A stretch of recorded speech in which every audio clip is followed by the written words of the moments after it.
Thank you very much, Dr. Jinimon. Dr. Jinimon, chairperson of this session. Professor Sadish, Professor Sujata Mahajan, Professor Salil Mishra, Dr. Sajna, who of course provided me with this invitation to deliver the talk on film history. I think my talk would be a general one, and it can provide some sort of a preparatory thing for Dr. Bindu Menon's specialized and focused talk. So here we are dealing with one of the most difficult terrain of historical representation. That's why I have given this title as Real Past and the Question of Historical Film. What is real and real? Is there any connection between the real and the real? What is the transmission of historical knowledge that is happening on the real? And what ought to have been transmitted from the real to real are some of the complex issues connected with the objectivity of history, the positivist notions of history, the status regarding the facts, the so-called facts and primary sources which we were and are dealing in creating and crafting a historiography. So let me tell you something in the beginning about the title of this presentation, the real past. Then I will go to the basics of the presentation of the problem which I am discussing today. What is real is, to the best of my understanding as of now, it was not there 5 or 6 years before when I was not having enough reading on film history. When I also considered film as a matter of imagination, a matter of mind, a matter of free interpretation in that sense, which sometimes goes off track of the routinized historical conventions and convictions of the readers of history. So real can be considered as two, that is the real that is before you, that is present in the form of history, and the real that is happening every day. So let me cite an example. An officer in the British Army is writing a document. At the time of writing the document, he is not knowing the fact, he is not knowing that this document is going to become a source for the historian. Sometimes he knows that. Sometimes unknowingly he writes these kind of documents. So when we look at history, most of the histories, regular conventional histories are connected with this mainstream real. And mainstream real is very much connected to the official or conventional, the real, that the positivist historians think about the real, that is connected with major changes, major events, major individuals, major processes, complex issues which are discussed by the historian, that is the real. So I am trying to make a dissection of this real into two. That is, one real is the kind of real that the professional historians were dealing with, or the conventional historians, and even the professional and modern historians are dealing with the real, in the sense that the real belongs to the particular arena where some serious historical events, processes, and complex issues were happening in the society. On the other part, there is also another real that we need to understand. That is, the same officer who was writing this particular colonial record was having a real which is very personal. Maybe his private life, maybe the everyday life practices, maybe his time that he used to spend together with his fellow officers in the British club, in the European club, travels, romances, agonies, disillusionment, frustration. So all these things are coming in the everyday life of individuals. Not to say about the colonial officer, but that is there with every individual in that sense. Even Gandhi is having a private life. Nehru was having a private life. But we are more concerned with the public life of Nehru, the public history of Nehru, which is often constructed by the historians as the fact. So when we move away from this real to the real proposes, or the real invents a kind of integration with the two reals, real reals. That is, the real that we understand as the real, the historians understand as the real, in the literal sense of the term, but we have changed much from the notions of the kind of real that we were talking about. Now we are talking about the real is very different.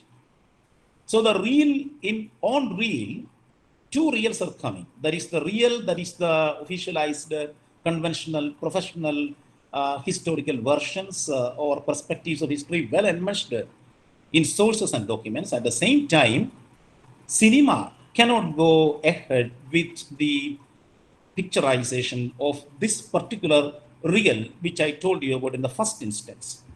Cinema has to add on to the real, the second real that I was talking about, that is the private, which is not usually documented by the historians, to the real, that is the real of the conventional, the real of the original historiography or original historiographic schools that we are talking about. So this is the problem that I am trying to explain. I am trying to deal with in the real past and the question of historical film. And what is historical film? Not all films are historical films.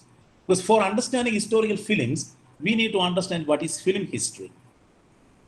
As most of the students are sitting here, I wish to classify film history as three. That is, in the first genre, it comes, it's about the industry's history, the film industry's history, which talks about different technical advances made in the film shooting, in the film exhibition, and technologies connected with the production, editing. It also deals with the most important things that we are seeing today, the VFX or the visual effects, etc. So any history that is connected, which showcases the kind of evolution, the kind of development of the film industry, the technology, and indeed the sound, the practices of the sound, the mixing of the color from the black and white to the Eastman, then to the present color, multicolor, or the 35, the 35 film to CinemaScope, and now you have added to this is the spaces which are recently created by Cinepluses. So cinema, in that sense, spatially and technically, it's a technique also in that sense. It's a strategy in showcasing a story before you in its continuum, in its beauty, and in all its attractions and charms for the popular audience. So any matter that deals with this kind of history is part of the industrial history, which is part of film history. And the second important aspect, genre of film history, is the kind of history that we excavate from any film. Say, for example, any film can be considered as a source for the historian, irrespective of the fact that it is a historical film or a completely fictional film, art film or popular film, whatever be the genre we use. Any film can be a source for the historian. So we derive sensibilities about the past, emotions about the past. We come to know about the landscape changes. One can understand how and why the coconut tree was once upon a time a very important element in filmic discourses in Malayalam cinema when Prime Nasir and Sheila, they were acting and dancing together. So all this comes under the second genre, that is film as a source base for the historian.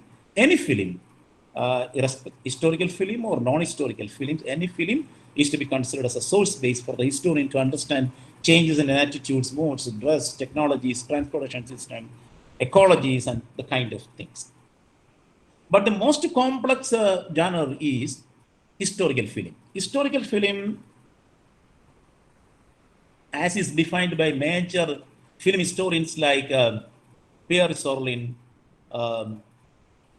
Rosenstone, Nathalie Simon Davies, and all these film historians have defined historical film as adaptations and representations or cinematic representations of historical events.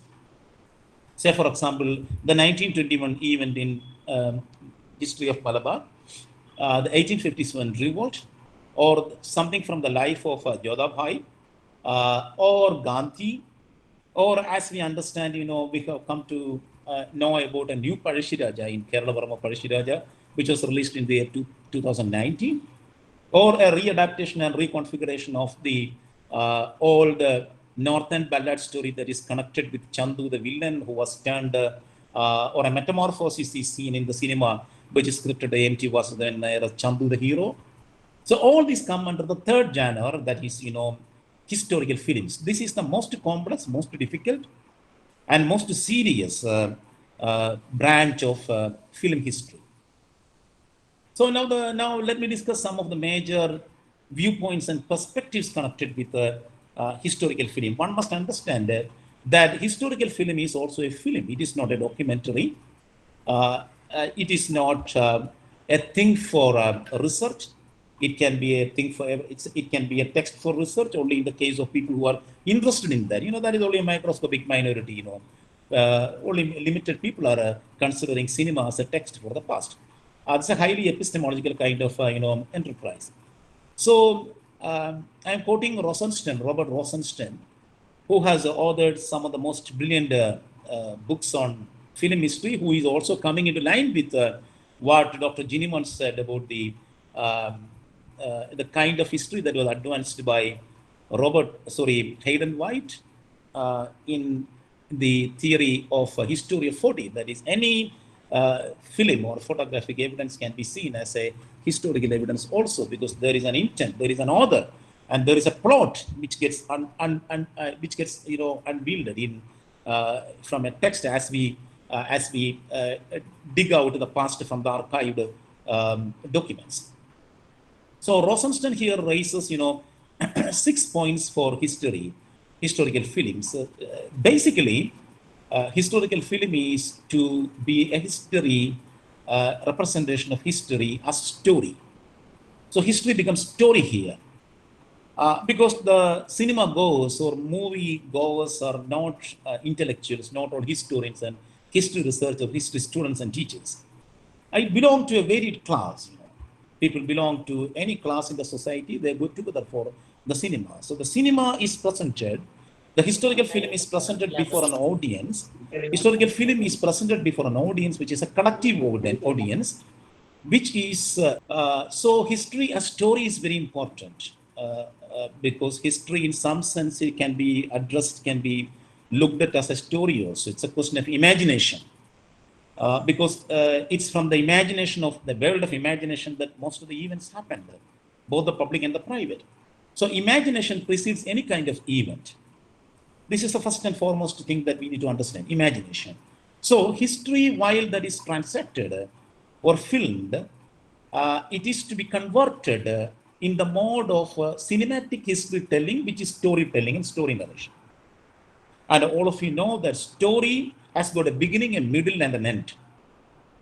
So usually, any historical film starts with, something in the beginning. It narrates the story like that. It has got a middle.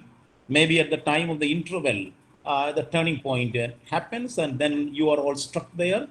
You all very patiently wait for the second half. And in the end, you see something like the hero killing the villain. Perhaps you come across the villain killing the hero. For example, if you take Kerala Varma Parashiraja, the villain was East India Company and hero was Parashiraja. So cinema, historical film needs a plot like this. This is emplotment, you have to plot it like that, Parashiraja becomes the hero and East India Company becomes the villain.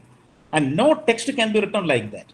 When you write a thesis or a book, it is to be written from a very professional point of view. It's not like a novel or a cinema. There you can't say that Parashiraja is a hero, but sometimes, readers come to know that yes, Parashiraja is a hero. But in cinema, it is to be obviously translated as the heroic exploits of Parashiraja and the villainy or villainous character of the East India Company.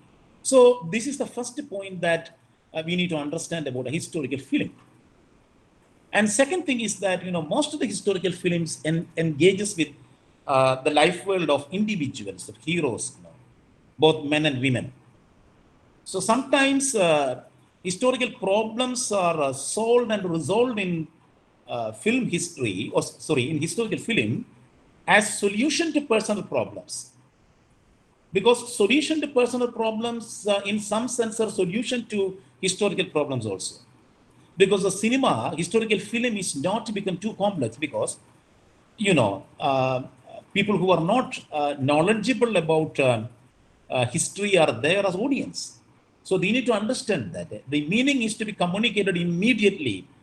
Uh, there is no option of referring a book from a library or going to the movie theater with a set of books to see that whether the director is correct in representing like this. So what they say, what they do is that they make a simplification of the historical processes by telling historical processes as stories of individuals. Then that is very intelligible to the cinema goer, be him, belonging to any class, maybe belong to the elite class or the middle class or the classes which are the working classes or the subaltern classes, whoever be there in front of the screen, need to get the meaning of the cinema shot, that is the single shot that is just screened before you, exhibited before you. So what I understand is that the personal becomes a method of neglecting the difficult social problems addressed by the films. Because this is easy to play on the screen, but it is very difficult to write on the text, because the writing modality is different. When you come to the writing of history, the way in which you narrate the past is different in cinema, historical film, and also in historical text or in archival documents. It's two kind of modes they are following.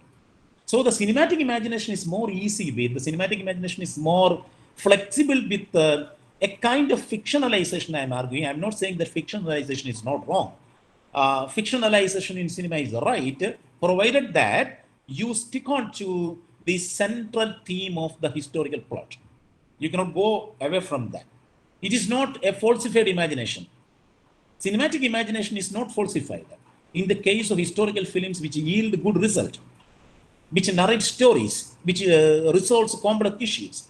So on the screen, for making the communication effective and for making the communication as a closed, simple, and completed past, this is a major limitation with historical film. I think Dr. Bindu agrees with me in that, because there are no possible alternative possibilities to what is happening on the screen. That means what is filmed is to be the end of that, the completed past. There is no question for the viewer, the ordinary or the common viewer of the film, the audience of the film, or the spectator as we call, they have to be happy. They don't want to write a thesis on the cinema. So cinema in that sense admits no doubts and asserts a kind of historical past through personalization, dramatization, and emotionalization of the past. So this is a major point of historical films, because what the texts are not able to do, the historical films are able to do, because they personalize, as I have already suggested, they dramatize the historical event, at the same time they emotionalize the historical event. Because film in that sense is a kind of victory, it's a kind of joy, it's a kind of agony. It talks about problems connected with the defeat, it talks about subjugation, it talks about love, heroism, etc. And it uses not words, it uses not grammar, it uses not citations or references, but it uses camera angles, music, sound to intensify such feeling. So this is a very important aspect we need to understand, because the mode of representation is entirely different in cinema. So the kind of representation that we are experienced in is not the kind of representation that is happening in cinema, because cinema is to be projected as, a personalized story, a dramatical story, and a kind of emotional drama in that sense. For example, if you know the ending of Kerala Varma Parashiraja, where Kerala Varma Parashiraja, who was actually donned by the celestial film star Mammootty, towards the end he was shot by the police, by the British administrator, or the British deputy collector shoot him. And we come to know that, through this particular last scene, where the hero dies a heroic death in that sense, clinging onto the sword and drops of blood coming from the injured part. So he never succumbs to the British in that sense. You cannot see the hero fallen on the ground. That is not the scene there. Only the scene ends with, the hero who was shot by the British men was actually clinging on to the sword. That means the filmmaker is not ready to accept the death of the hero. And the audience also goes like that. We are not also not to accept the death of the hero. It is not the death of the hero in that sense. So actually, it's a kind of celebration of a heroic death. The cinematic celebration of heroic death happens there in the cinema. So together with this, the next point that I wish to elaborate is the material milieu that is reconstructed for the historical film. You come across a lot of landscapes, you come across a lot of buildings, a lot of weapons, attire.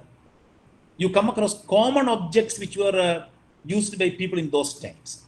When you read the fight against the East India Company by Palshi Raja, the common objects are not coming there. The common people are not coming there. There is a reference about the Kurichiyas or the people who struggled with the Palshi Raja, but their life world is not adequately seen. Their dress is not explained in that sense. Even Palshi Raja's home is not described in that sense. Even how Palshi Raja came before the Kottayam Thampuran, his uncle, to showcase that, I am going to fight against the East India Company who are robbing the wealth of the poor people of Malabar. So the poor people of Malabar's life world is to be recreated and reconfigured in the film. So it's a very difficult exercise in that sense. Even I wrote recently an article on Sukumara Kuruppa, that Kuruppa film. Even that film, the murder which happened in 1984, the cinema investigates on the line of a historical researcher in that sense.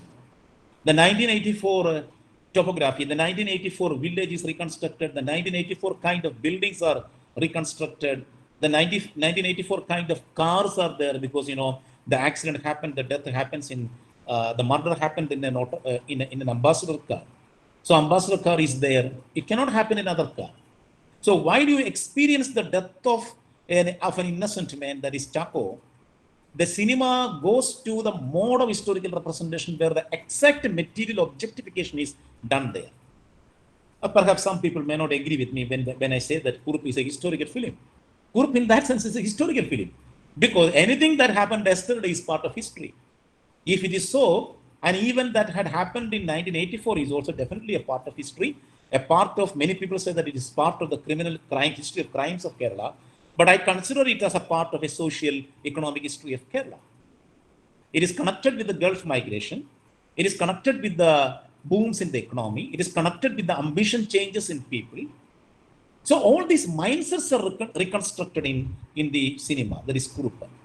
So I argue that this is a historical film in that sense. While it is very difficult for the syllabus makers in any of the universities to endorse this as a historical film. One day will come, I'm sure about that, because things are to be like that. Because we are not supposed to know historically through historical films about the heroes who are already celebrated in the history textbooks, but we have to come down to see what was happening in the everyday life of the people together with the everyday material milieu of the people in different times.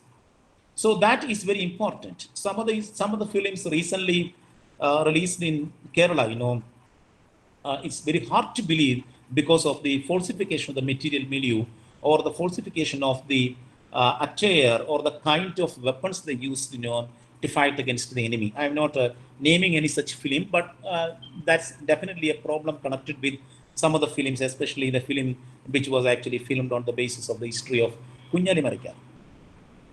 And sixth is that in cinema, the cinema shows history as a process. In cinema, there is economic history, there is history of race, there is history of class, there is history of caste and gender in the lives of the people. But when written history compartmentalizes these kind of aspects and concepts, these kind of problems, cinema cannot compartmentalize that. Because cinema engages with these factors, these structures, I must to say, with the cinematic imagination through a consolidation or condensation process. The film integrates in that sense different kinds of histories. Only thing is that when you take historical film as a major source for understanding, for analyzing, the historian or the historical researcher or the student can understand this compartmentalization. It is their duty to bring out the compartmentalization, the integration as compartmentalization into economy. It's a question of race, question of gender, or a question of social class, or question of caste. So film represents a continuous process, a continuous narration, wherein the structures we are taking such classes, we take a class on geostructuralism of Fernand Braudel. It is not the kind in which a historical film is coming on Mediterranean. It approaches Mediterranean from a very different perspective. But there is a connection between the Braudelian history, because Braudel himself says that he uses a word to denote this particular Mediterranean culture as the phantasmagoria of Mediterranean. So in cinema, the phantasmagoria of all these structures come as interwoven, inextricably interwoven. This is a major aspect we need to understand about cinema before understanding historical films. So film integrates and film does not do not compartmentalize or trivialize these facts, because only through integration that the cinema can present a sufficiently interesting narrative, because the narrative is to be interesting. The narrative at the same time is to be continuous. So, because it involves a drama, something like a drama which involves invention of smallest details of largest events. This is a major problem with historical film.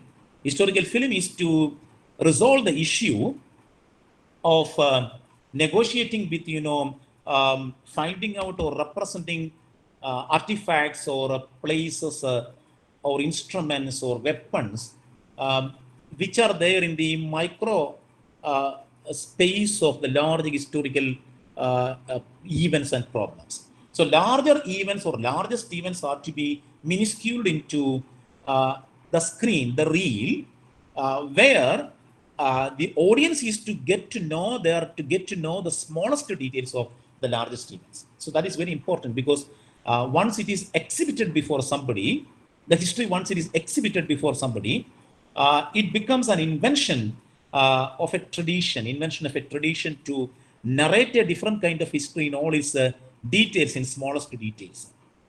But of course, cinema cannot use footnotes. I mean, as statutory warning, you see no smoking, or smoking is punishable, or drinking alcohol is punishable. It is not like that, because on the screen, historical film cannot use the footnotes in that sense. But the footnotes are coming in the form of plots and subplots. There is a main plot for a historical film and subplots for the historical film. So what is happening here is, as I argue through my title, the real, that is the real in itself, is two reals are ably integrated in historical film. That is the real which we are used to hear, which we used to study, which we used to textually analyze or criticize. The real in that sense. At the same time, the real that is more concerned with the minute details of the real, the first real, that is a second real. The emotions of people, the living of people, the houses where people live, the way in which they live, their socialization, their eating habits, their dietary practices, their attire, everything is to be integrated. So on the screen, most of the postmodern film historians, postmodern as well as modern film historians, there are two groups of historians, film historians, postmodern as well as modern historians. They argue that on the screen, this is a very, maybe a very problematic, statement which they make, which I also make, because on screen, history must be fictional for it is to be true, because the word and the image of work differently. The word of the world of image is not the world of word. The textualized past is having certain, what you call strategies. They follow certain modes of representation, modes of writing. They can ably supplement and complement any argument or any data that is given in the text with a footnote or a citation or a bibliography. Even cinema cannot do like that.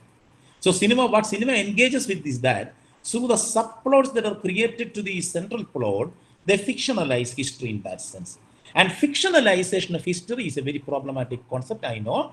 The fictionalization of history is not mythification of history.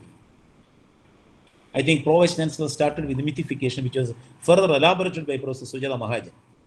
We are not talking about here, I'm not talking about fictionalization, that is mythification or falsification, but fictionalization is the historical imagination, that is a particular methodology that is used by the filmmaker who is in the well knowledge of the data that is a historical event.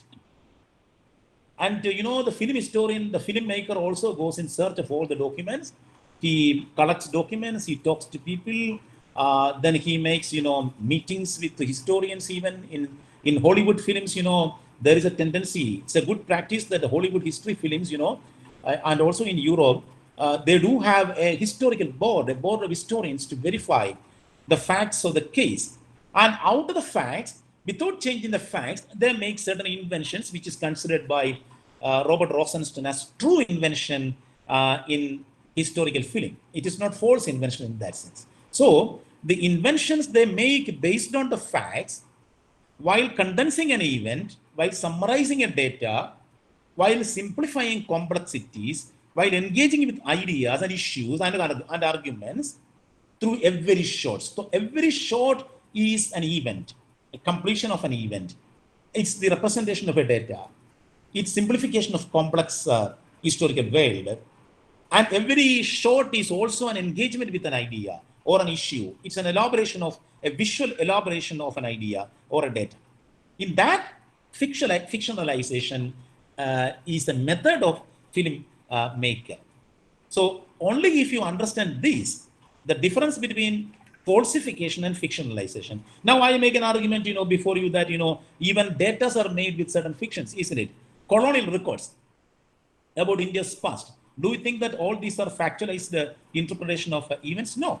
So much of fiction is there. So in historical source making also fiction is there.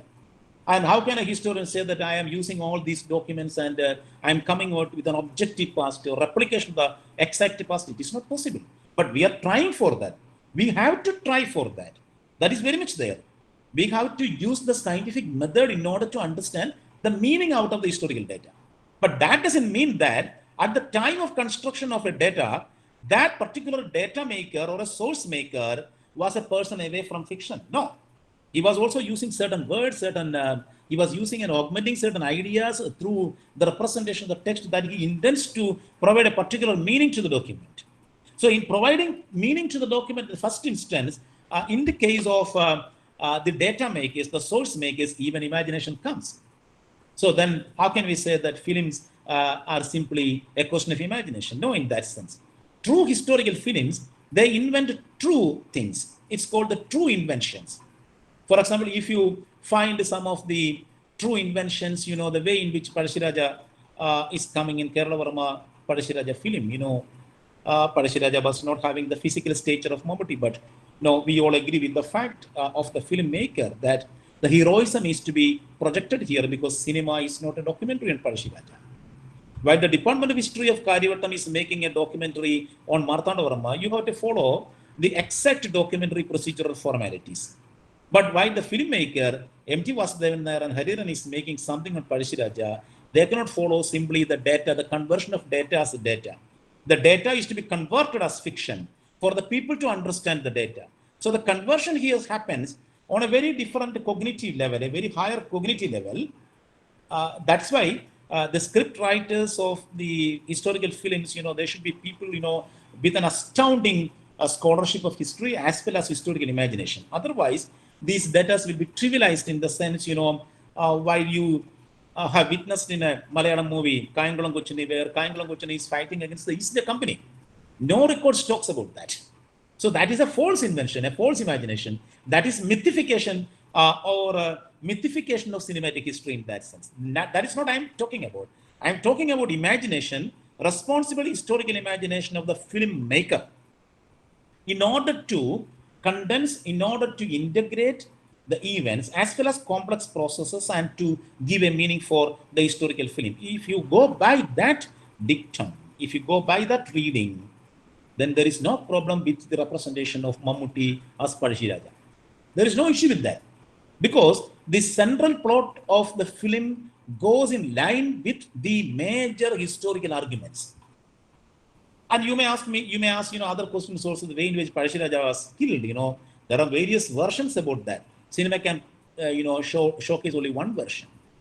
There are documents. So cinema subscribed their belief to the archival documents where it is written that Parashiraja was gunned down by uh, British men. Even the document concerning the death of Parashiraja is ambiguous because three people claimed that they killed Parashiraja.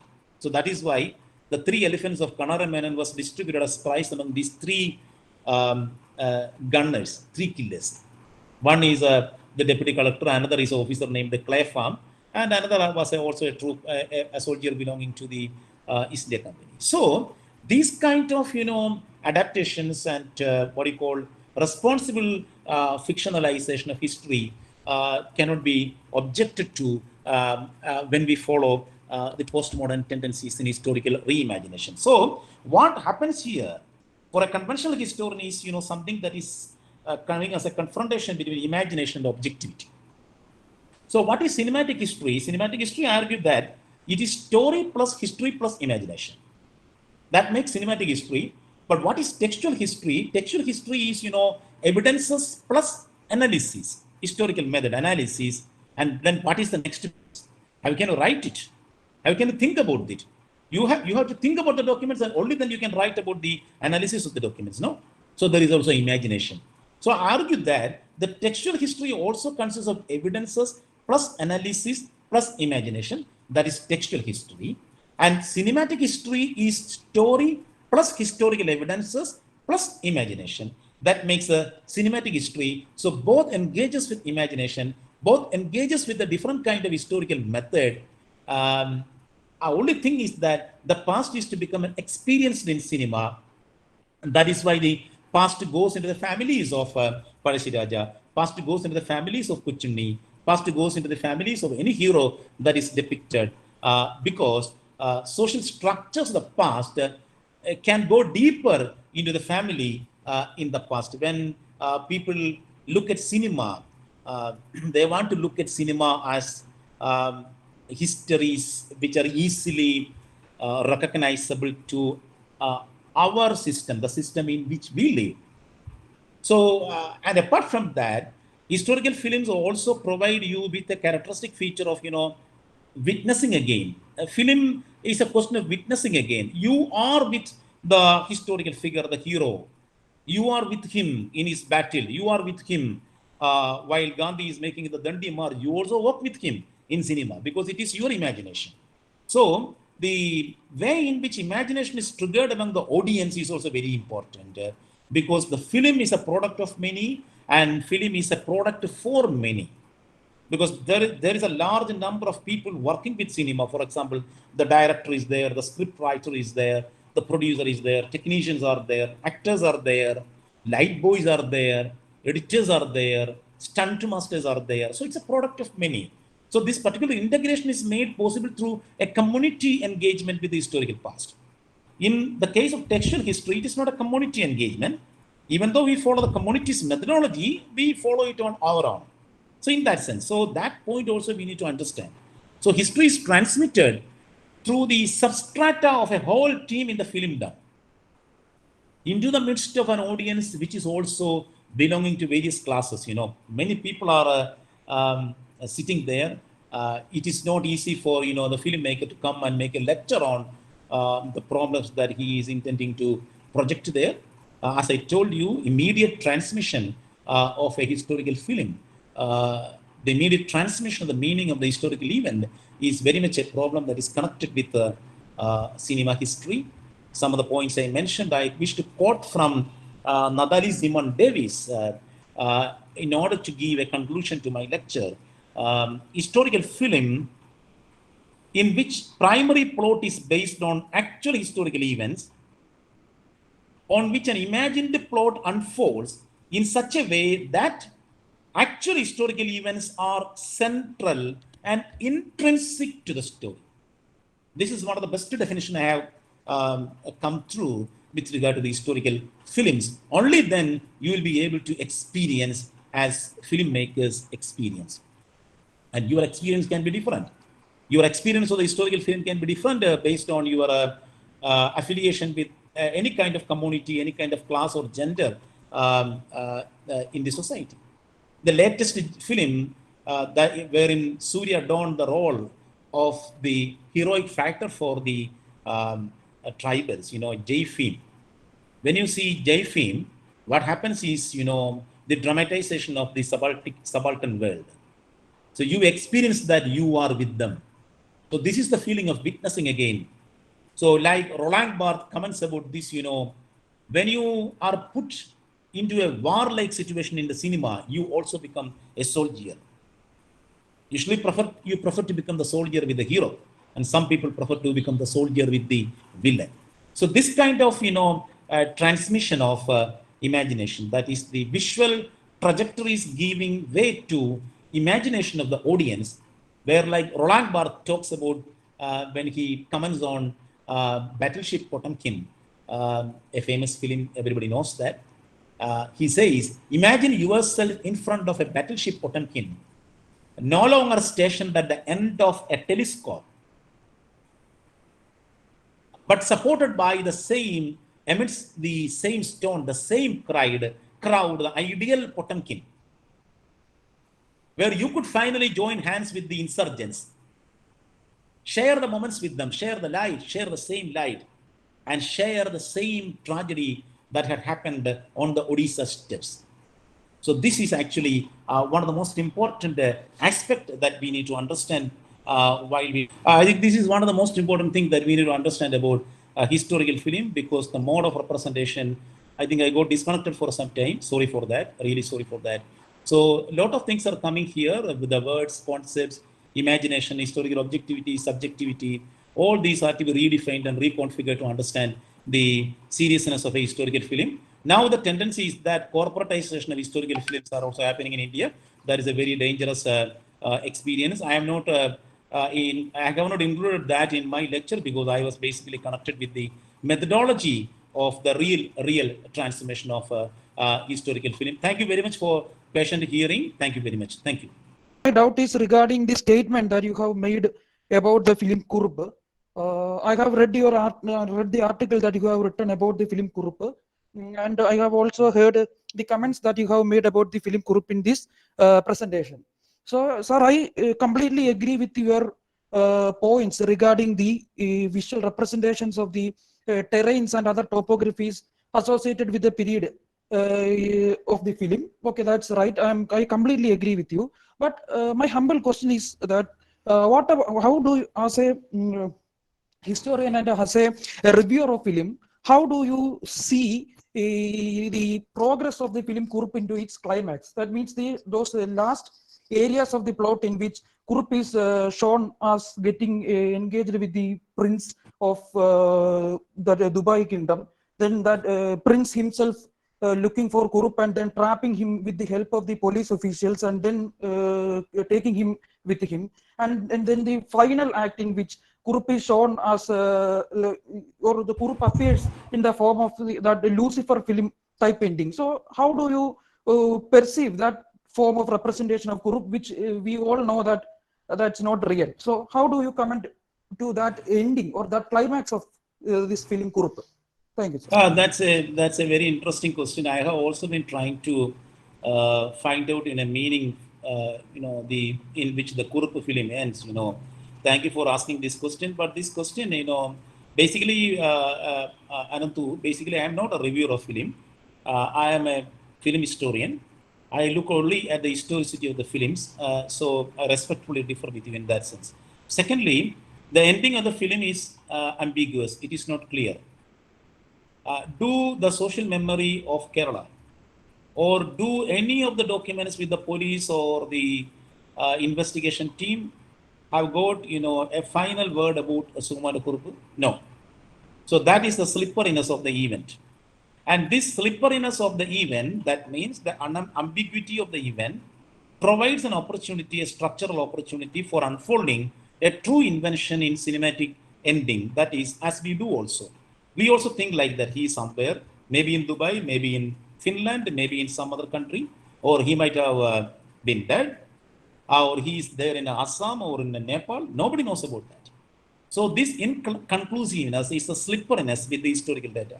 So what the filmmaker does with that, he manages to project an invention, a cinematic imagination towards the end, together with the social memory, who are ambiguous about the ending of the real Kurupa. So in the real transformation of the ending of Kurupa, the kind of story that unfolds towards the end is a cinematic imagination that is also in line with popular memories about Kurupa.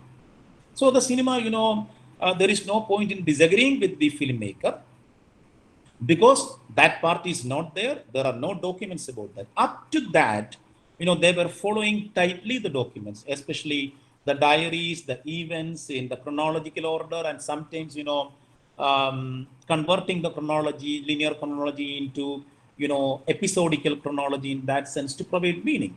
But towards the end, the cinema maker, the filmmaker uses the logic of cinema, or as we call in history as constructive reasoning, based on some of the memories, some of the falsified memories or consciousness which are ambiguous about Kurub. So this ambiguity about the end of Kurub provides, this is my point to you, my response to you, this ambiguity about the end of Kurub's life is projected by cinema through another cinematic imagination, which can only be considered as true cinematic imagination. It is not a false imagination. You have the right to imagine like that. That is not part of history. No, that is not part of history. The cinema is to go like that only on the reels. Thank you. Thank you for your question. Sir, my name is Nandana Krishnan and I am a researcher at Department of History. So, you told about the need for fictionalization of history. That's true. And of course, as we know, the employment of past is there, and historian can tell and construe about the past and provide a narrative based on his individual and aesthetic experience. I completely agree with sir. But like in we criticize historians for being disseminating falsified information or falsified knowledge. Doesn't the filmmakers also make such attempts, imploting the real events in such a fashion that it disseminates a rather different message and different knowledge? Say, for instance, we can see the films. There are films that being influenced by the hegemonic nationalism and presenting films, historical events, like in 1990s, the films of Maniratnam, and there are like other films that represents and being influenced by nationalism and other dominant narratives, sometimes cultural preferences of an area. And we need to also, you might have noticed that the textbook history or the academic discourse is only one discourse about the past, and past is mostly made accessible to the layman through these discourses, through like films, popular fiction.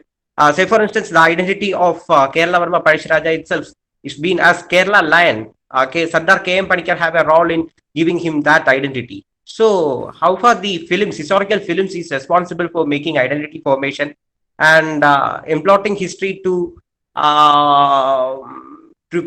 produce such a message? Is it the right way to do it? How you are viewing it, sir? Nandana Krishnan, what is the right way of historical representation? Nobody knows about that. When we talk about the colonial historians, whether they were right, and when we talk about the present historians, are they right? So actually, that's a very, very contested issue, right and wrong. It's not like that. You have to look at the methodology of presentation. I think your idea about employment is not coming on to line with Hayden-Weiss employment, because the employment is not just about the fictionalization or employment in cinema or postmodern history. In every text, there is employment. Employment is there in the so-called text which considered to be the sacrosanct, or what you call very sacred data in that sense. Official data are considered to be perfectly sacred in that sense because they have all the attendant affiliations with the particular professional branch of the past. They were document makers. So the employment happens there also. A plot, how a plot, is actually translated into a textual image, into a textual, what is format. How the past, the same past, from the textual is, translated and visually. So that's a very different question in that sense. And the question of identity formation is also comes into line with the kind of identity formation I don't know whether the identity formation you said about Parashiraja's, body is not the identity formation. But a Parashiraja's body is a question of memory. Parashiraja's body is not ably documented. There is only one document which talks about Parashiraja's body, wherein he is, described as a person wearing a red ribbon band, then one single cloth that is ottamund, then wearing no ornaments. And towards the end, the collector of Malabar describes him like this, looking like a monkey. Can you represent Parashiraja like that on a popular film? No, that is not possible. So the employment, the way in which, this particular historic heroic saga of Parashiraja is employed is, taking a very different cinematic imagination.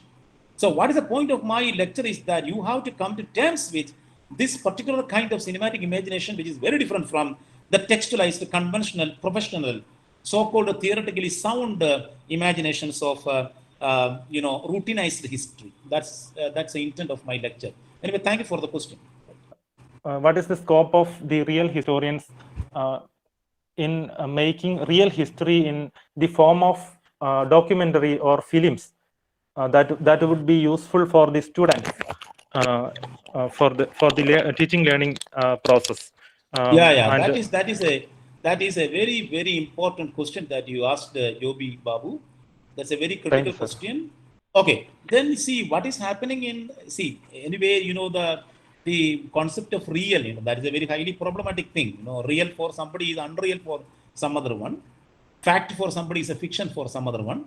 But historical, what I was arguing that the methodology of historiography is to get equipped with, these kind of visual versions also, because if you're incompetent in analyzing and unearthing or excavating the complexities connected with a filmic event, a historical filmic event, then that the problem is with the universities, the syllabus makers and all.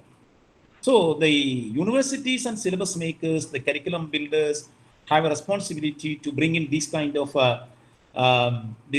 topics, themes, and problems as part of academic curriculum. That is very important. And as you said, the making of documentary is also very important. Suppose the Department of History is making a documentary, then that documentary will be mostly, there is a possibility that the documentary will be something coming out of a research project. That is very good.